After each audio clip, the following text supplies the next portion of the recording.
Crash course series के अंतर्गत हम लोग पढ़ चुके हैं यूनिट 1, यूनिट 2, यूनिट 3, यूनिट 4 और अभी चल रहा है यूनिट 5, जिसमें हम लोग चैप्टर जो 16 है उसको कवर कर चुके हैं, डाइजेशन एंड एब्जॉर्प्शन। और आज का हमारा चैप्टर है chapter 17, breathing and exchange of gases. इस चैप्टर के अंतर्गत हम लोग पढ़ेंगे रेस्पिरेटरी ऑर्गन्स के बारे में, जो different respiratory organs different animal groups में देखने को मिलते हैं। मैकेनिज्म ऑफ ब्रीदिंग को समझेंगे, एक्सचेंज ऑफ गैसेस के बारे में पढ़ेंगे, इसके अलावा ट्रांसपोर्ट ऑफ गैसेस का ट्रांसपोर्टेशन कैसे होता है, रेस्पिरेशन के रेगुलेशन के बारे में जानेंगे और रेस्पिरेटरी सिस्टम के जो भी डिसऑर्डर्स हैं इनके बारे में हम लोग डिस्कस करेंगे। इस चैप्टर के वेटेज की बात करें तो इस चैप्टर से 1 to 3 क्वेश्चंस पूछे जा सकते हैं, मिनिमम 1 मैक्सिमम 3। और पढ़ाने के साथ साथ मैं आपको बताऊंगा कि कहाँ से इसमें इंपॉर्टेंट क्वेश्चन पूछे जा सकते हैं। तो चलिए स्टार्ट करते हैं, breathing and exchange of gases. तो जैसे कि आप लोग पहले भी पढ़ चुके हैं, ऑक्सीजन जो है वो ऑर्गेनिजम्स के द्वारा यूटिलाइज़ किया जाता है। इनडायरेक्टली ये सिंपल मॉलिक्यूल्स को ब्रेक करते हैं, जैसे glucose, amino acids, fatty acids, ताकि एनर्जी को जो है वो डिराइव कर सकें, जिससे वेरियस एक्टिविटीज़ परफॉर्म की जाती हैं। कार्बन डाइऑक्साइड जो कि हार्मफुल है, ये रिलीज़ होता है जो ऊपर कैटाबोलिक रिएक्शन बताए गए उसमें से। और ये भी एविडेंट है कि ऑक्सीजन जो है वो कंटिन्यूसली प्रोवाइड किया जाना चाहिए सेल्स को, और जो CO2 सेल्स के द्वारा प्रोड्यूस हो रहा है वो भी कंटिन्यूसली रिलीज़ होना चाहिए। ये जो प्रोसेस है जिसके द्वारा एक्सचेंज होता है ऑक्सीजन का एटमॉस्फेयर से और CO2 जो है सेल्स के द्वारा जो प्रोड्यूस करी जा रही है, CO2 और O2 का जो एक्सचेंज होता रहता है एटमॉस्फेयर और सेल्स के बीच में, इसको ब्रीदिंग बोला जाता है। कॉमनली इसी को रेस्पिरेशन कहते हैं। तो अगर इसको फील करना हो तो अपने चेस्ट पर हाथ रखो, तो आपको फील होता है चेस्ट जो है वो अप एंड डाउन मूव कर रहा है। तो ऐसे क्यों हो रहा होता है? ये ब्रीदिंग की वजह से होता है। हम किस तरीके से ब्रीद करते हैं, रेस्पिरेटरी ऑर्गन्स क्या है, मैकेनिज्म ऑफ ब्रीदिंग क्या है, इन सब चीज़ों को हम लोग जो है इस चैप्टर में डिस्क्राइब करेंगे, इस चैप्टर में पढ़ेंगे। तो नेक्स्ट हम लोग पढ़ते हैं सबसे पहली चीज़ रेस्पिरेटरी ऑर्गन्स के बारे में, कि जो मैकेनिज्म ऑफ ब्रीदिंग है वो सभी जो एनिमल ग्रुप्स हैं उनमें अलग अलग तरह का होता है। हैबिटेट पे डिपेंड करता है, लेवल ऑफ ऑर्गेनाइजेशन पे डिपेंड करता है। लोअर इन्वर्टिब्रेट्स जैसे कि स्पॉन्जेस, सीलेंट्रेट्स, फ्लैटवर्म्स, इनमें जो है वो एक्सचेंज ऑक्सीजन का CO2 के साथ सिंपल डिफ्यूजन से होता है और एंटायर बॉडी सरफेस के थ्रू होता है।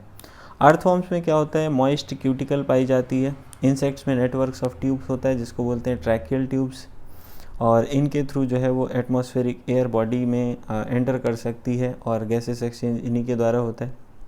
इसके अलावा स्पेशलाइज्ड वेस्कुलराइज्ड स्ट्रक्चर जैसे कि गिल्स पाए जाते हैं ब्रैंकियल रेस्पिरेशन में, और ये एक्वेटिक आर्थ्रोपोड्स, मोलस्क्स और में पाया जाता है। नेक्स्ट है वेस्कुलराइज्ड बैग, जिनको लंग्स बोला जाता है, पल्मोनरी रेस्पिरेशन, ये टेरेस्ट्रियल फॉर्म्स में देखने को मिलता है एक्सचेंज ऑफ गैसेस के लिए। वर्टिब्रेट्स में फिशेस में गिल्स होते हैं, जबकि amphibian, reptile, birds and mammals जो है वो लंग्स से रेस्पायर करते हैं। एम्फीबियंस जैसे कि फ्रॉग, ये मॉइस्ट स्किन से भी रेस्पायर कर सकते हैं, इसको क्यूटेनियस रेस्पिरेशन बोला जाता है। तो 3 तरह का आपने रेस्पिरेशन यहाँ पे पढ़ा, branchial respiration that is via gills, pulmonary respiration that is via lungs, and then आपने पढ़ा क्यूटेनियस रेस्पिरेशन, मॉइस्ट स्किन के द्वारा जो रेस्पिरेशन होता है उसको बोलते हैं क्यूटेनियस रेस्पिरेशन। नेक्स्ट हम लोग बात करते हैं ह्यूमन रेस्पिरेटरी सिस्टम के बारे में। तो ह्यूमन रेस्पिरेटरी सिस्टम कहाँ से स्टार्ट होता है? एक्सटर्नल नॉस्ट्रिल से स्टार्ट होता है, जो कि अपर लिप के ऊपर 2 ओपनिंग होती हैं। इसके बाद जो है नेज़ल पैसेज से होता हुआ लीड करता है नेज़ल चैम्बर में।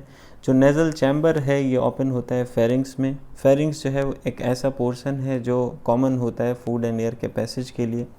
फेरिंग्स ओपन होता है लैरिंग्स रीजन से होता हुआ ट्रैकिया में। लैरिंग्स एक कार्टिलेजिनस बॉक्स है जो कि साउंड प्रोडक्शन में हेल्प करता है, इसीलिए इसको साउंड बॉक्स कहते हैं। स्वेलोइंग के दौरान जो ग्लॉटिस है, ग्लॉटिस यानी विंड पाइप की जो ओपनिंग है वो थिन इलास्टिक कार्टिलेजिनस फ्लैप जिसको बोलते हैं एपिग्लॉटिस, उससे कवर कर लिया जाता है ताकि फूड की एंट्री ना होने पाए लैरिंग्स में। लैरिंग्स में फूड की एंट्री को प्रिवेंट करने का काम करता है ये।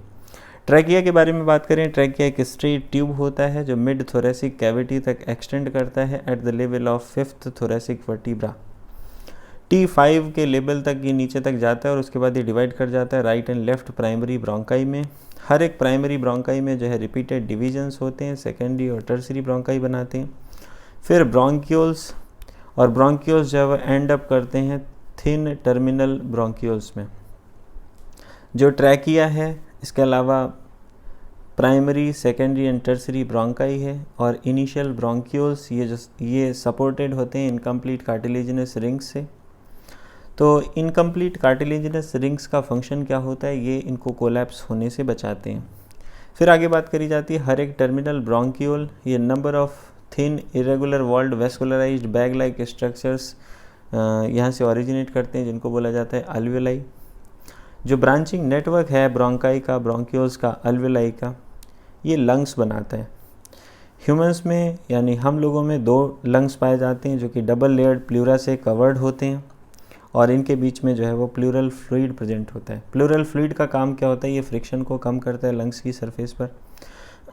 जो आउटर प्लूरल मेम्ब्रेन है, ये क्लोज कांटेक्ट में होता है थोरेसिक कैविटी के साथ।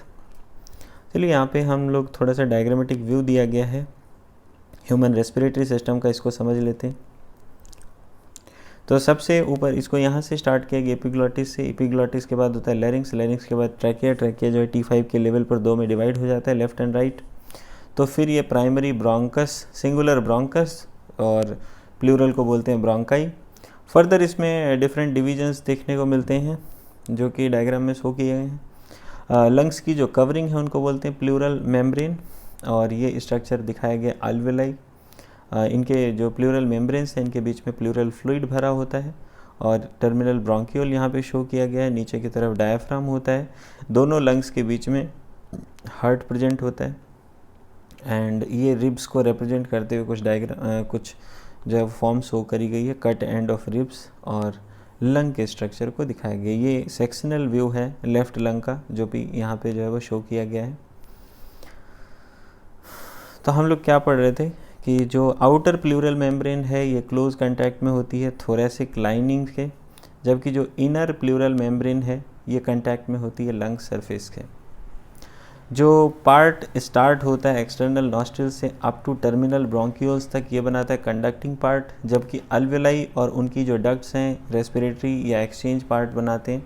तो बेसिकली ह्यूमन रेस्पिरेटरी सिस्टम में 2 ही पार्ट होते हैं, एक होता है कंडक्टिंग पार्ट जिसका काम होता है एयर पहुंचाना, और दूसरा होता है रेस्पिरेटरी एक्सचेंज पार्ट जहाँ पर एक्चुअल एक्सचेंज होता है।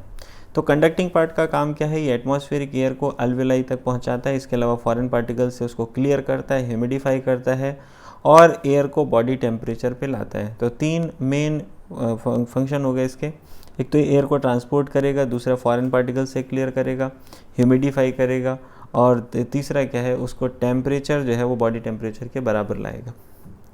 एक्सचेंज पार्ट जो है वो एक्चुअल साइट होता है, ऑक्सीजन और कार्बन डाइऑक्साइड का डिफ्यूज़न होता है यहाँ पे ब्लड और एटमॉस्फेरिक एयर के बीच में। लंग्स के बारे में हम बात करें तो लंग्स कहाँ सिचुएटेड होते हैं, ये सिचुएटेड होते हैं थोरेसिक चैम्बर में, जो कि एनाटॉमिकली एयर टाइट चैम्बर होता है। थोरेसिक चैम्बर फॉर्म कैसे होता है, डॉर्सल यहाँ पर वर्टिब्रल कॉलम है, पीछे की तरफ वेंट्रली स्टर्नम है, आगे की तरफ स्टर्नम प्रेजेंट होता है, लेटरली दोनों साइड जो है वो रिब्स प्रेजेंट होती हैं, लोअर साइड पे डोम शेप्ड डायफ्राम पाया जाता है। तो एनाटॉमिकल सेटअप जो है लंग्स का थोरैक्स में इस तरीके से होता है कि अगर थोरेसिक कैविटी का कोई भी वॉल्यूम में चेंज आता है तो वो सीधे सीधे लंग कैविटी पर रिफ्लेक्ट होता है, पल्मोनरी कैविटी पर रिफ्लेक्ट होता है। और इस तरह का जो अरेंजमेंट है वो ब्रीदिंग के लिए बहुत ही एसेंशियल है, क्योंकि हम डायरेक्टली जो है वो पल्मोनरी वॉल्यूम को अल्टर नहीं कर सकते, हम लंग्स के वॉल्यूम को डायरेक्टली बदल नहीं सकते। रेस्पिरेशन में कौन कौन से स्टेप्स इन्वॉल्व होते हैं, सबसे पहली चीज़ है ब्रीदिंग, या फिर इसको बोलते हैं पल्मोनरी वेंटिलेशन, जिससे एटमॉस्फेरिक एयर जो है वो अंदर जाती है और CO2 रिच अल्वेलर एयर जो है वो रिलीज आउट होती है, बाहर रिलीज होती है। नेक्स्ट स्टेप होता है डिफ्यूजन ऑफ गैसेस, ऑक्सीजन और कार्बन डाइऑक्साइड का डिफ्यूजन होता है अल्वेलर मेम्ब्रेन के अक्रॉस। फिर होता है transport of gases by the blood, blood के द्वारा गैसेस का ट्रांसपोर्ट किया जाता है। नेक्स्ट चीज़ है diffusion of oxygen and CO2 between blood and tissue, और एक बार जब ब्लड जो है वो टिश्यू के पास पहुंच जाता है तो वहाँ पे फिर से एक एक्सचेंज देखने को मिलता है, जो टिश्यू है या सेल्स हैं वो ऑक्सीजन ले लेती हैं, बदले में कार्बन डाइऑक्साइड वहाँ पर रिलीज़ कर देती हैं ब्लड में। और फाइनल स्टेप जो होता है वो utilisation of oxygen by cells, cells के द्वारा ऑक्सीजन का यूटिलाइजेशन कैटाबोलिक रिएक्शंस के लिए, और रिजल्टेंट जो है वो रिलीज ऑफ CO2, जिसको हम लोग बोलते हैं सेलुलर रेस्पिरेशन, जिसके बारे में हम लोग चैप्टर 14 में पहले ही पढ़ चुके हैं, ग्लाइकोलिसिस और क्रेब्स साइकिल के बारे में। तो वो वाला पार्ट जो है वो सेलुलर रेस्पिरेशन कहलाता है। अब हम लोग समझेंगे कि भाई ब्रीदिंग का क्या मैकेनिज़्म होता है, what is the mechanism of breathing. Breathing में जो है वो 2 स्टेजेस होती हैं, एक इंस्पायरेशन जिसमें एटमॉस्फेरिक एयर को अंदर खींचा जाता है, फिर एक्सपायरेशन जिसमें अल्विलर एयर को रिलीज़ आउट किया जाता है। जो मूवमेंट ऑफ एयर है into and out of the lungs, ये प्रेशर ग्रेडियंट क्रिएट करने की वजह से होता है, और ये प्रेशर ग्रेडियंट लंग्स और एटमॉस्फेयर के बीच में क्रिएट होता है। इंस्पायरेशन केवल तभी होता है जब प्रेशर जो लंग्स का है यानी कि इंट्रा पल्मोनरी प्रेशर वो एटमॉस्फेरिक प्रेशर से कम हो, मतलब वहाँ पर नेगेटिव प्रेशर होना चाहिए लंग्स में with respect to atmospheric pressure. Similarly expiration होने के लिए जो इंट्रा पल्मोनरी प्रेशर है वो एटमॉस्फेरिक प्रेशर से हायर होना चाहिए। तो इसके लिए काम कौन करता है, डायफ्राम और स्पेशलाइज सेट ऑफ मसल्स होती हैं, external and internal intercostal muscles जो कि रिब्स के बिटवीन में प्रेजेंट होती है, रिब्स के बीच बीच में प्रेजेंट होती हैं, वो ऐसे ग्रेडियंट बनाने में हेल्प करती हैं। इंस्पायरेशन कब इनिशिएट होता है, जब डायफ्राम का कंट्रैक्शन होता है और जिसकी वजह से जो वॉल्यूम है थोरेसिक कैविटी का ये इंक्रीज़ हो जाता है, एंटीरियो पोस्टीरियर एक्सिस इंक्रीज़ हो जाती है। इसके अलावा एक्सटर्नल इंटरकॉस्टल मसल्स का कंट्रैक्शन होता है जो कि रिब्स को जो है वो लिफ्ट कर लेती हैं ऊपर की तरफ, and sternum causing an increase in the volume, और स्टर्नम को भी जो है वो लिफ्ट अप कर लेती हैं जिससे वॉल्यूम में इंक्रीज़ हो जाता है, थोरेसिक चैम्बर का जो वॉल्यूम है वो इंक्रीज़ कर जाता है डॉर्सोवेंट्रल एक्सिस के अलॉन्ग। और ये जो ओवरऑल इंक्रीज़ है थोरेसिक वॉल्यूम में, इसकी वजह से पल्मोनरी वॉल्यूम भी इंक्रीज़ कर जाता है। वॉल्यूम इंक्रीज़ होता है तो क्या होता है, increase in pulmonary volume causes decrease in intra pulmonary pressure, तो इंट्रा पल्मोनरी प्रेशर जो है वो घट जाता है। ये प्रेशर एटमॉस्फेरिक प्रेशर से कम हो जाता है जिसकी वजह से एयर जो बाहर है वो लंग्स में अंदर की तरफ मूव करती है, तो प्रोसेस कहलाता है इंस्पायरेशन। 17.2a ध्यान से देखेंगे ये वाला डायग्राम। तो क्या क्या फंक्शन आपने पढ़े, रिब्स और स्टर्नम जो है वो रेज्ड हो जाती हैं एक्सटर्नल इंटरकॉस्टल मसल्स के कंट्रैक्शन की वजह से। ध्यान देना वर्ड्स को, एक्सटर्नल इंटरकॉस्टल मसल्स के कंट्रैक्शन की वजह से।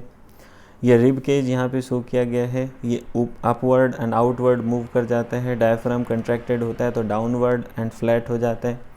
थोरेसिक कैविटी का जो वॉल्यूम है वो इंक्रीज़ कर जाता है, यानी पल्मोनरी वॉल्यूम इंक्रीज़ कर जाता है। पल्मोनरी वॉल्यूम इंक्रीज़ होता है तो जो इंट्रा पल्मोनरी प्रेशर है वो घट जाता है, प्रेशर घट जाता है तो एयर एंटर कर जाता है उस प्रेशर को इक्वलाइज करने के लिए। क्लियर हुआ। अब हम लोग बात करेंगे एक्सपायरेशन के बारे में। एक्सपायरेशन में होता क्या है, बेसिकली डायफ्राम का रिलैक्सेशन हो जाता है, इंटरकॉस्टल मसल्स जो है वो इनका भी रिलैक्सेशन हो जाता है, तो इसकी वजह से डायफ्राम और जो स्टर्नम है वो अपनी नॉर्मल पोजीशंस पे आ जाते हैं। थोरेसिक वॉल्यूम रिड्यूस हो जाता है, पल्मोनरी वॉल्यूम रिड्यूस हो जाता है, तो इंट्रा पल्मोनरी प्रेशर जो है वो इंक्रीज़ कर जाता है, एटमॉस्फेरिक प्रेशर से थोड़ा सा ज़्यादा हो जाता है, जिसकी वजह से यहाँ पर जो है वो एक्सपल्सन ऑफ एयर देखने को मिलता है लंग से, जिसको बोला जाता है एक्सपायरेशन। अब फिगर 17.2 को ध्यान से देखेंगे। यहाँ पर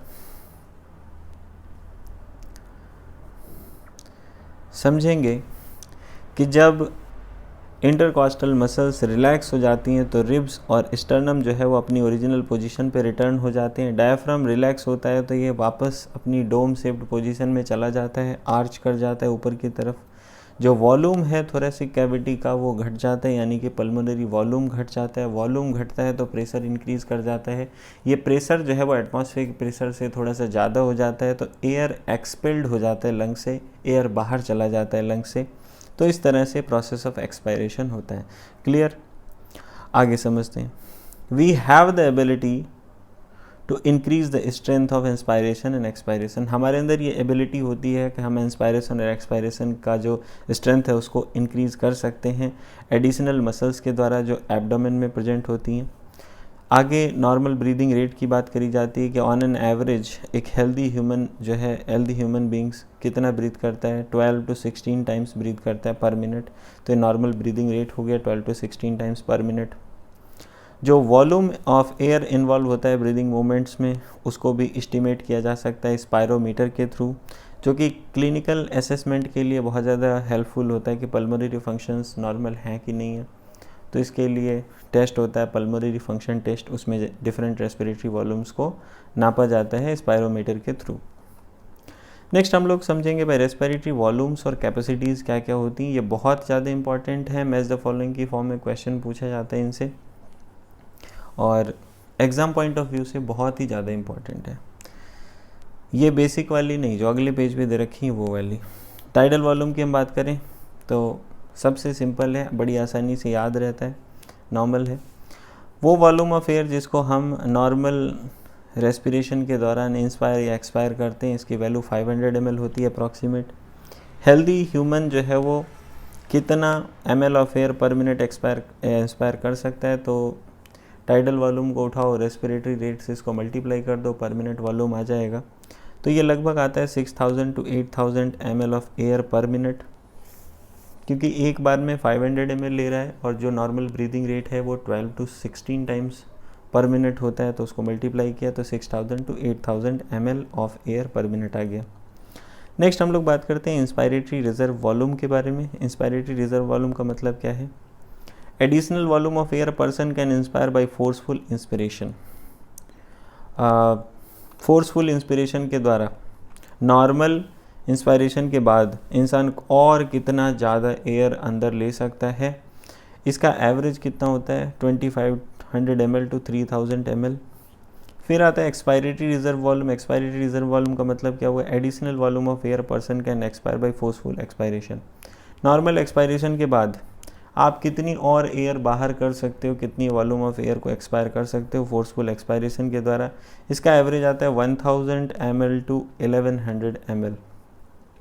तो ERV और RV में बहुत कन्फ्यूजन होता है, इसकी वैल्यू को आप बहुत ज़्यादा ध्यान रखेंगे। एक्सपायरेटरी रिजर्व वॉल्यूम और रेजिडुअल वॉल्यूम में सबसे ज़्यादा कन्फ्यूजन होता है, क्योंकि इनकी जो रेंज है वो लगभग मैच करती है। तो ERV की वैल्यू है 1000 to 1100 ml।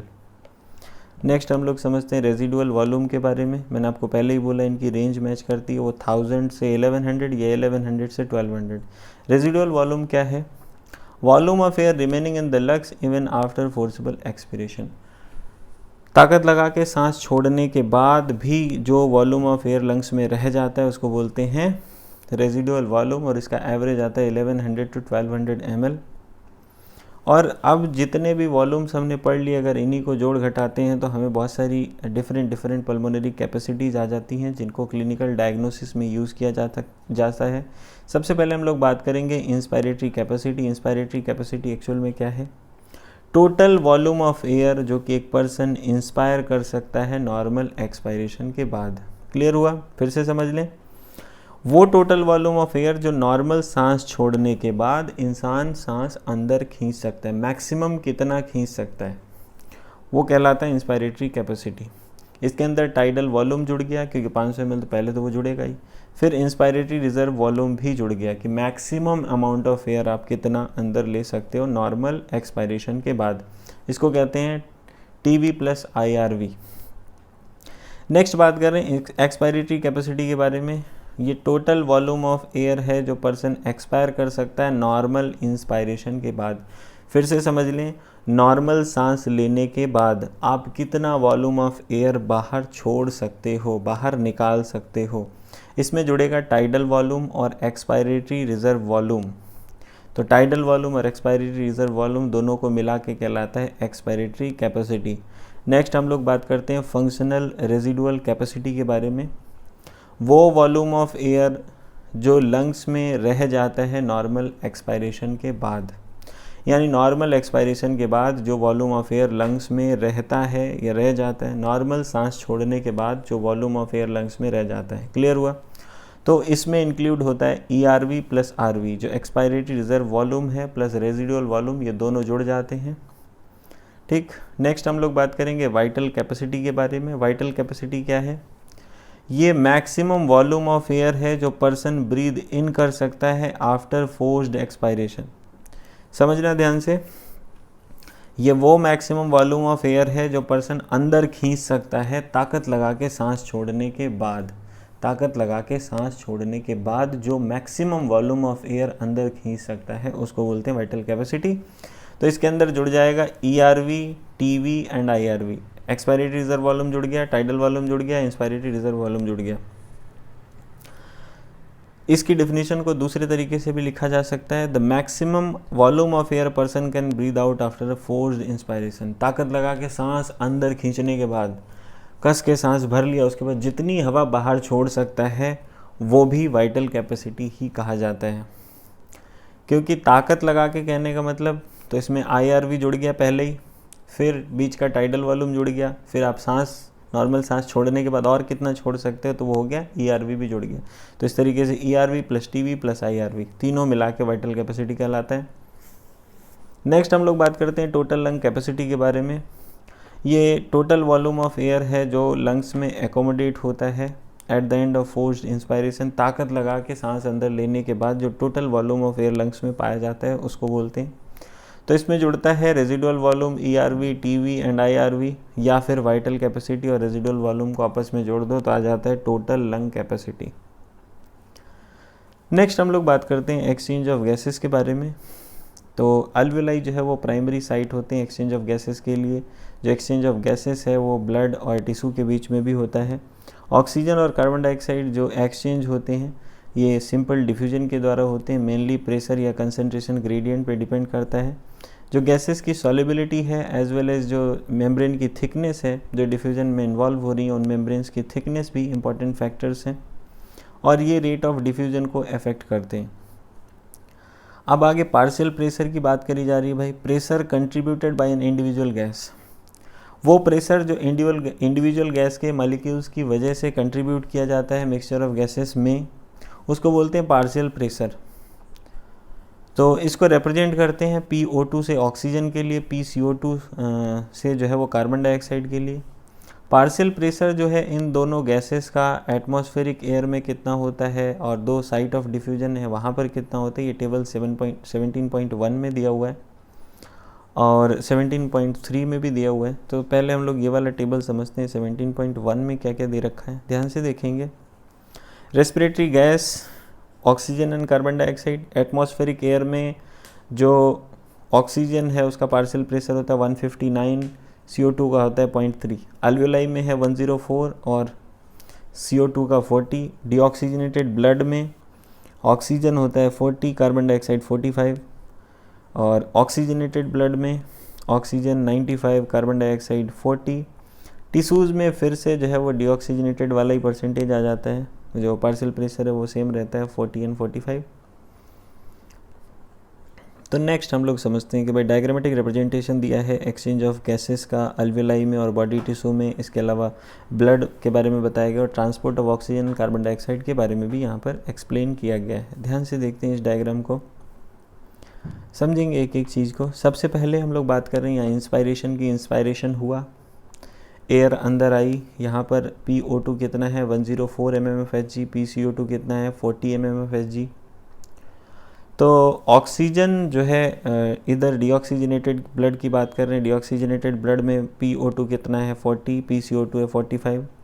तो ये सेम ब्लड जो है वो राइट एट्रियम में गया, पल्मोनरी आर्टरी से ये कहाँ पहुँचा, अल्वियोलाई के पास पहुँचा। अब आप देख सकते हैं ऑक्सीजन का जो एक्सचेंज है वो 104 से 40 की तरफ हो रहा है। Down the potential gradient oxygen बहुत तेज़ी के साथ डिफ्यूज़ करेगी और CO2 यहाँ पर 45 है और अल्वियोलाई में 40 है, तो ये भी डाउन द पोटेंशियल ग्रेडियंट। जो CO2 है वो ब्लड से अल्वियोलाई में जाएगा, जो ऑक्सीजन है वो अल्वियोलाई से ब्लड में आएगा। फाइनली क्या होगा कि एक टाइम के बाद जो है वो इक्विलिब्रियम अटेन हो जाएगा या उससे ज़्यादा ऑक्सीजन जो है वो फिर फर्दर डिफ्यूज़ नहीं हो सकती। कार्बन डाइऑक्साइड चूँकि ज़्यादा सॉल्युबल होती है, दूसरी चीज़ इजीली डिफ्यूज़ करता है, फास्टर डिफ्यूज़ करता है, तो इसका जो प्रेशर ग्रेडियंट है वो थोड़ा सा क्या बहुत कम है, 5 का ही डिफरेंस है, फिर भी ये तेज़ी के साथ डिफ्यूज़ कर जाता है।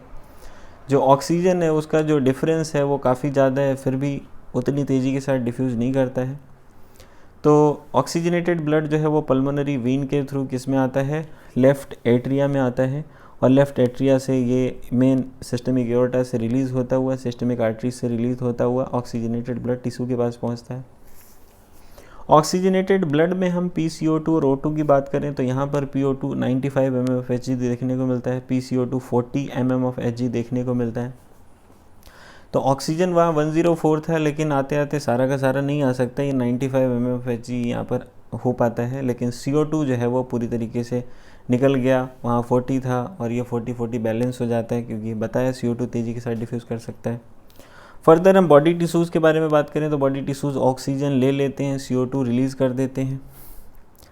तो ऑक्सीजन जो है वो ऑक्सीजन का पार्शियल प्रेशर डाउन हो जाता है, CO2 का इंक्रीज़ कर जाता है, जो कि आप डीऑक्सीजनेटेड ब्लड में देख सकते हैं। ऑक्सीजन का जो पार्शियल प्रेशर है वो 40 बचता है और कार्बन डाइऑक्साइड का हो जाता है 45, और ये फर्दर प्रोसेस चलता रहता है। ये डबल सर्कुलेशन का रिप्रेजेंटेशन है कि बॉडी से जो ब्लड आता है वो राइट साइड में हमेशा डीऑक्सीजनेटेड ब्लड होता है, लेफ़्ट साइड में हमेशा ऑक्सीजनेटेड ब्लड होता है, और जो भी ब्लड राइट एट्रिया रिसीव करता है वो पल्मोनरी आर्टरी के थ्रू लंग्स के पास चला जाता है ऑक्सीजनेशन के लिए, और oxygenated blood further left atria से एंटर करता है, लेफ़्ट वेंट्रिकल में आता है और फिर सिस्टमिक एओर्टा के थ्रू पूरी बॉडी में चला जाता है। तो आगे समझेंगे क्या था लास्ट पॉइंट। लास्ट पॉइंट था यहाँ पे, the data given in the table clearly indicates a concentration gradient for oxygen from alveoli to blood. जो डेटा दिया हुआ है टेबल में वो क्लियरली इंडिकेट करता है कि कंसंट्रेशन ग्रेडियंट ऑक्सीजन का पाया जाता है अल्वेलाई और ब्लड के बीच में और ब्लड और टिश्यू के बीच में। Similarly a pressure gradient for CO2, similarly एक प्रेशर ग्रेडियंट देखने को मिलता है CO2 के लिए भी अपोजिट डायरेक्शन में, टिश्यूज से ब्लड की तरफ और ब्लड से अल्वेलाई की तरफ। जो CO2 की सॉल्युबिलिटी है वो 20 to 25 टाइम्स हायर होती है ऑक्सीजन से। तो जो अमाउंट ऑफ CO2 है जो डिफ्यूज़ कर सकता है डिफ्यूज़न मेम्ब्रेन से per unit difference in partial pressure, वो भी जो है वो ऑक्सीजन से ज़्यादा होता है। जो डिफ्यूज़न मेम्ब्रेन है, डिफ्यूज़न मेम्ब्रेन के बारे में अगर हम बात की जाए तो यहाँ पर 3 लेयर्स पाई जाती हैं। चलो डायग्राम पे हम लोग बाद में जाएंगे, पहले पढ़ ही लेते हैं।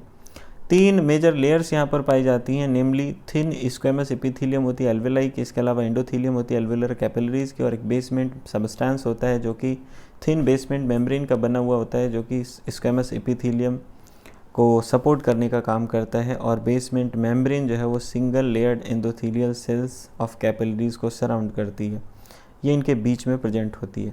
तो यहाँ ध्यान से देखें, 3 मेम्ब्रेन देखने को मिलती हैं। कौन कौन सी हैं? सबसे पहला स्क्वेमस एपिथेलियम है अल्वेलर वॉल की, ये 1 सेल्ड थिक होती है। दूसरा एंडोथेलियम ऑफ ब्लड कैपिलरी, और तीसरी बीच की लेयर है बेसमेंट सब्सटेंस या बेसमेंट मेम्ब्रेन। तो ये 3 लेयर्स मिलके डिफ्यूजन बाउंड्री बनाती हैं या डिफ्यूजन मेम्ब्रेन बनाती हैं। इधर ये ब्लड कैपिलरी है, इधर अल्वेलर कैविटी है, यहाँ से एयर का वेंटिलेशन हो रहा है, यहाँ पर RBCs प्रेजेंट हैं जो ऑक्सीजन को ले जाएंगी, हीमोग्लोबिन होता है इनके अंदर।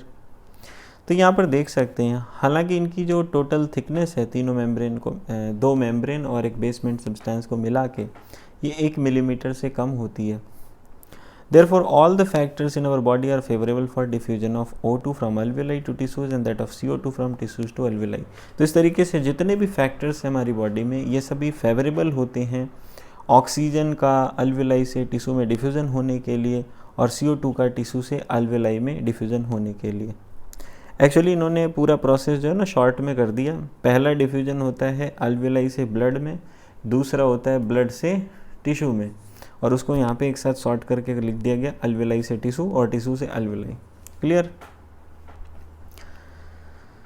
नेक्स्ट हम लोग समझते हैं भाई ट्रांसपोर्टेशन ऑफ गैसेस कैसे कैसे होता है। तो ब्लड जो है वो मीडियम है ट्रांसपोर्ट ऑफ ऑक्सीजन और कार्बन डाइऑक्साइड के लिए।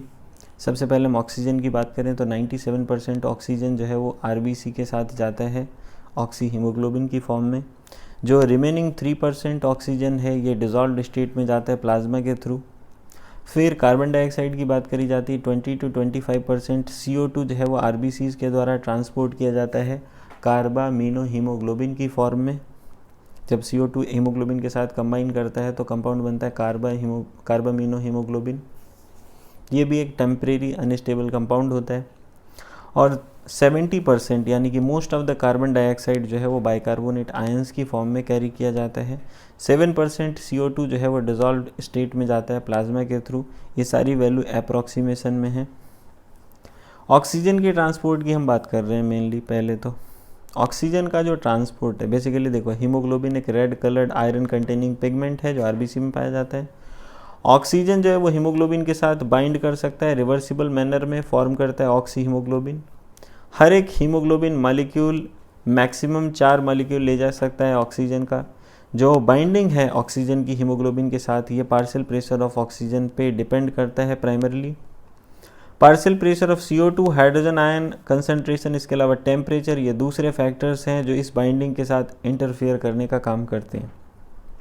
एक सिग्मोइड कर्व ऑब्टेन होता है जब हम percentage saturation of haemoglobin with oxygen को हम प्लॉट करते हैं PO2 के अगेंस्ट, और ये जो कर्व है इसको बोला जाता है ऑक्सीजन डिसोसिएशन कर्व। इसको बोलते हैं ऑक्सीजन डिसोसिएशन कर्व। फिगर 17.5 देख लें ध्यान से भाई, समझें इसको। जब पार्शियल प्रेशर ऑफ ऑक्सीजन इस साइड दिया हुआ है, परसेंटेज सेचुरेशन ऑफ हीमोग्लोबिन जो है वो वाई एक्सिस पे दे रखा है, एक्स एक्सिस पे दिया हुआ पार्शियल प्रेशर ऑफ ऑक्सीजन। सीधा सीधा समझते हैं कि हम पार्शियल प्रेशर ऑफ ऑक्सीजन धीरे धीरे बढ़ाएंगे तो ये जो सेचुरेशन है यानी कि ऑक्सी हीमोग्लोबिन का जो कंसंट्रेशन है वो ब्लड में राइज करेगा, राइज करेगा, राइज करेगा। लेकिन पार्शियल प्रेशर जब 100 के आसपास हो जाता है तो ये सेचुरेट कर जाता है। ये 100% जितना हीमोग्लोबिन है वो सारा ऑक्सी हीमोग्लोबिन में कन्वर्ट कर जाता है। तो फर्दर हीमोग्लोबिन प्रेजेंट नहीं है तो फिर फ़र्क नहीं पड़ता, आप चाहे जितना पार्शियल प्रेशर बढ़ाते जाओ। जो सारा का सारा जब हीमोग्लोबिन यूज हो जाएगा तो फर्दर हीमोग्लोबिन कहाँ से आएगा, तो परसेंटेज सेचुरेशन जो है वो 100 से ऊपर नहीं जा सकता। क्लियर हुआ? इस कर्व को बोला जाता है ऑक्सीजन डिसोसिएशन कर्व, और ये हाईली यूज़फुल होता है studying the effects of factors like PCO2, H+ concentration, ETC on binding capacity of oxygen with haemoglobin. तो ये ऑक्सीजन डिसोसिएशन कर्व कहलाता है। ये बहुत ज़्यादा यूज़फुल होता है दूसरे फैक्टर्स के इफेक्ट को स्टडी करने में, जैसे PCO2, H+ कंसंट्रेशन जो है वो ऑक्सीजन की बाइंडिंग जो हीमोग्लोबिन के साथ हो रही है उस पर क्या इफेक्ट डालता है। तो सबसे पहले हम बात करेंगे अल्वियोलाई की कंडीशन की। अल्वियोलाई में क्या होता है, जहाँ पर हाई PO2 होता है, लो PCO2 होता है, लेस H+ कंसंट्रेशन होता है, लो टेम्परेचर होता है। अल्वियोलाई के केस में ऑक्सीजन ज़्यादा, पार्शियल प्रेशर ऑफ ऑक्सीजन ज़्यादा, CO2 का कम, H+ कंसंट्रेशन ज़्यादा, लो टेम्परेचर। तो ये फैक्टर्स जो है वो फेवरेबल होते हैं ऑक्सी हीमोग्लोबिन के फॉर्मेशन के लिए। जबकि टिश्यूज़ में क्या होता है, लो PO2 होता है, हाई PCO2 होता है, हाई H+ होता है, हाई H+ कंसंट्रेशन और हायर टेम्परेचर एग्जिस्ट करता है। तो ये कंडीशंस जो है वो dissociation of oxygen from oxy haemoglobin से ऑक्सीजन का डिसोसिएशन कराने के फेवरेबल होती हैं ये वाली कंडीशंस जो टिश्यू के पास पाई जाती हैं। तो ये क्लियरली इंडिकेट करता है कि जो ऑक्सीजन है वो हीमोग्लोबिन से बाउंड करता है लंग सरफेस पे और डिसोसिएट होता है टिश्यूज़ में। आगे बात करी जाती है, every 100 ml of oxygenated blood can deliver 5 ml of oxygen to the tissues. Normal physiological conditions में प्रत्येक 100 ml ऑक्सीजनेटेड ब्लड लगभग 5 ml ऑक्सीजन टिश्यूज़ तक डिलीवर करता है नॉर्मल फिजियोलॉजिकल कंडीशंस में। नेक्स्ट हम लोग बात कर रहे हैं भाई कार्बन डाइऑक्साइड के ट्रांसपोर्ट के बारे में। तो CO2 जो है वो हीमोग्लोबिन के द्वारा कैरीड होता है कार्बामिनो हीमोग्लोबिन की फॉर्म में, जो होता है अबाउट 20 to 25%। ये जो बाइंडिंग है ये पार्शियल प्रेशर ऑफ CO2 पे डिपेंड करता है, उससे रिलेटेड है। PO2 एक मेजर फैक्टर है जो इस बाइंडिंग को इफेक्ट कर सकता है। जब PCO2 हाई होता है और PO2 लो होता है जैसे कि टिश्यूज़ में है, तो CO2 की जो बाइंडिंग है वो ज़्यादा देखने को मिलती है। और जब PCO2 लो होता है, PO2 हाई होता है जैसे कि अल्वियोलाई में देखने को मिलता है, तो इनका जो डिसोसिएशन है वो फेवर्ड होता है। तो यहाँ पर डिसोसिएशन होता है कार्बन डाइऑक्साइड का कार्बामिनो हीमोग्लोबिन से, यानी कि CO2 जो है वो हीमोग्लोबिन से बाइंड करता है टिश्यूज़ में और अल्वियोलाई तक डिलीवर होता है। अल्वियोलाई में जो है वो मतलब अल्वियोलाई के पास में जो ब्लड है वहाँ पर क्या होता है कि जो CO2 है वो ब्रेक कर जाता है, कार्बा हीमोग्लोबिन ब्रेक होता है, CO2 रिलीज़ हो जाता है। RBC में एक वेरी हाई कंसनट्रेटेड एंजाइम पाया जाता है जिसको बोलते हैं कार्बोनिक एनहाइड्रेज, और इसकी जो माइन्यूट क्वांटिटीज़ हैं प्लाज्मा में भी प्रेजेंट होती हैं। ये एंजाइम जो नीचे रिएक्शन बताया गया इसको दोनों डायरेक्शन में फैसिलिटेट करता है। तो सिंपली क्या होता है, CO2 जब H2O से डिज़ोल्व करता है प्लाज्मा में तो कार्बोनिक एनहाइड्रेज एंजाइम H2CO3 बना देता है, और H2CO3 जो है वो फाइनली HCO3- और H+ में ब्रेक हो जाता है। तो इस तरीके से जो most of the carbon dioxide है वो SCO3 की फॉर्म में, बाइकार्बोनेट आयन की फॉर्म में प्लाज्मा में डिजॉल्व्ड रहता है। टिश्यू साइट पर जहाँ पर पार्शियल प्रेशर ऑफ CO2 ज़्यादा होता है कैटाबोलिज्म की वजह से, तो CO2 जो है वो ब्लड में डिफ्यूज़ कर जाता है RBC और प्लाज्मा में, और SCO3 माइनस फॉर्म करता है, H+ फॉर्म करता है। अल्वियोलर साइट पे जहाँ पर PCO2 लो होता है, ये रिएक्शन जो है वो अपोजिट डायरेक्शन में प्रोसीड कर जाता है, तो इस तरीके से CO2 और H2O का फॉर्मेशन हो जाता है। फिर से इस तरीके से जो CO2 बाइकार्बोनेट आयन की फॉर्म में टिश्यू लेवल पर ट्रैप होता है वो अल्वियोलाई तक ट्रांसपोर्ट हो जाता है, और फाइनली अल्वियोलाई में जो है वो CO2 की फॉर्म में रिलीज़ हो जाता है। तो यहाँ पे बात करी जाती है हर एक 100 ml blood, every 100 ml blood of deoxygenated every 100 ml of deoxygenated blood delivers approx 4 ml of CO2 to the alveoli। तो 100 ml oxygenated blood 5 ml oxygen लेके जाता है टिश्यूज़ तक, और 100 ml ऑफ डीऑक्सीजनेटेड ब्लड लगभग 4 ml ऑफ CO2 को tissues से अल्वेलाई तक लेके आता है। फैक्ट। नेक्स्ट हम लोग बात करेंगे कि रेस्पिरेशन का रेगुलेशन कैसे होता है। ह्यूमन बींग्स में बड़ी सिग्निफिकेंट एबिलिटी पाई जाती है जो रेस्पिरेटरी रिदम है उसको मेंटेन करने की, उसको मॉडरेट करने की। जो भी हमारे बॉडी टिश्यूज़ की डिमांड है उनको सूट करने के लिए उनके अकॉर्डिंग जो है वो ये रेस्पिरेटरी रिदम चेंज किया जा सकता है।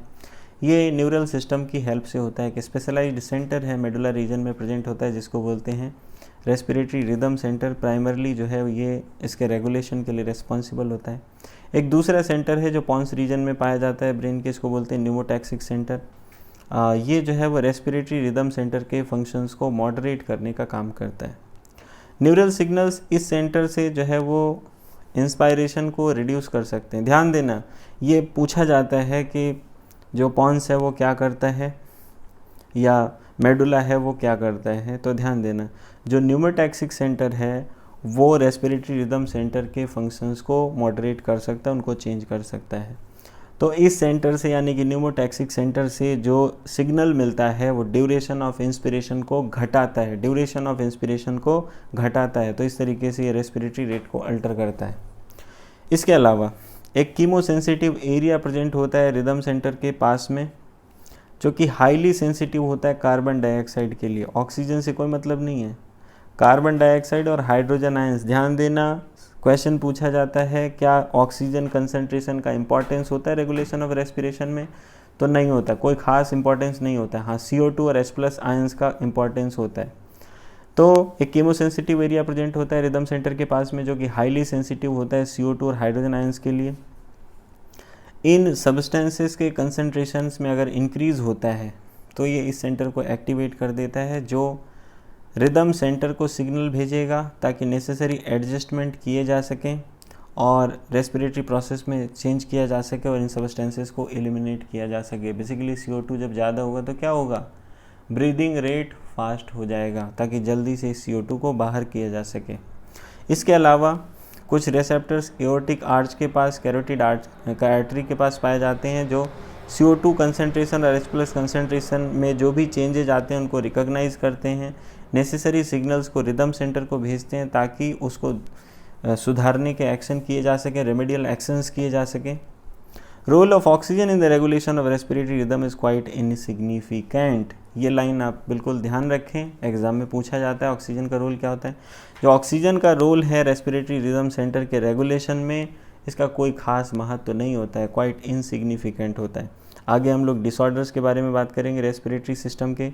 सबसे पहले हम बात करें एज़मा के बारे में। एज़मा क्या है, डिफ़िकल्टी होता है ब्रीदिंग में जिसकी वजह से व्हीजिंग साउंड आता है, सरसराहट की आवाज़ आती है सांस लेने में, सांस छोड़ने में, क्योंकि ब्रोंकाई में इन्फ्लामेशन हो जाता है, ब्रोंकाई में सूजन आ जाती है। तो जो ब्रोंकाई का ल्यूमेन है, जो हवा जाने का जो रास्ता है वो कम हो जाता है, इस वजह से सरसराहट आती है। इसके अलावा ब्रोंक्यूल्स का ल्यूमेन भी कम हो जाता है क्योंकि वहाँ पर इन्फ्लामेशन होता है। नेक्स्ट जो डिसऑर्डर है दैट इज़ एम्फाइजेमा। ये क्रॉनिक डिसऑर्डर है जिसमें अल्वियोलर वॉल डैमेज हो जाती हैं और जो रेस्पिरेटरी सरफेस है वो घट जाता है। रेस्पिरेटरी सरफेस कौन सा, जो अल्वियोलाई में हमने बात करी ना, अल्वियोलाई और ब्लड कैपिलरी के बीच में जो एक्सचेंज हो रहा है वो जो रेस्पिरेटरी सरफेस है वो डिक्रीज़ कर जाता है। और कॉज क्या होता है इसका एम्फाइजेमा का, सिगरेट स्मोकिंग एक मेजर कॉज होता है एम्फाइजेमा का। नेक्स्ट हम लोग बात करते हैं ऑक्यूपेशनली रिलेटेड डिसऑर्डर्स की, जो ऑक्यूपेशन से रिलेटेड डिसऑर्डर्स हैं। सर्टेन इंडस्ट्रीज़ में स्पेशली जहाँ पर जो है वो ग्राइंडिंग या स्टोन ब्रेकिंग होती है, वहाँ पर बहुत ज़्यादा डस्ट प्रोड्यूस होता है, जिससे हमारा जो डिफेंस मैकेनिज़्म है बॉडी का वो पूरी तरीके से एडजस्ट नहीं हो पाता, ऐसी सिचुएशन को जो है वो ओवरकम नहीं कर पाता।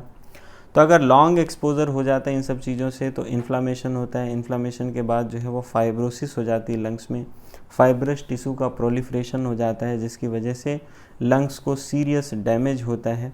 ऐसी इंडस्ट्रीज़ में जो काम करने वाले वर्कर्स हैं उनको प्रोटेक्टिव मास्क पहनने चाहिए ताकि वो ऑक्यूपेशनल रेस्पिरेटरी डिसऑर्डर्स को प्रिवेंट कर सकें। Thanks for watching. आप सभी से रिक्वेस्ट है ये वीडियो नीट की तैयारी करने वाले बच्चों के साथ शेयर करें और भी लोगों के साथ शेयर करें ताकि उन्हें भी लाभ मिल सके, और ज़्यादा से ज़्यादा लोग चैनल को सब्सक्राइब करें, सपोर्ट करें। इसके अलावा नोटिफिकेशन बेल ज़रूर ऑन कर लें ताकि अगले चैप्टर का जब वीडियो अपलोड किया जाए तो आपको तुरंत जो है वो मोबाइल पे नोटिफिकेशन मिल सके। एक बार फिर से वीडियो देखने के लिए और पढ़ाई करने के लिए आपका धन्यवाद।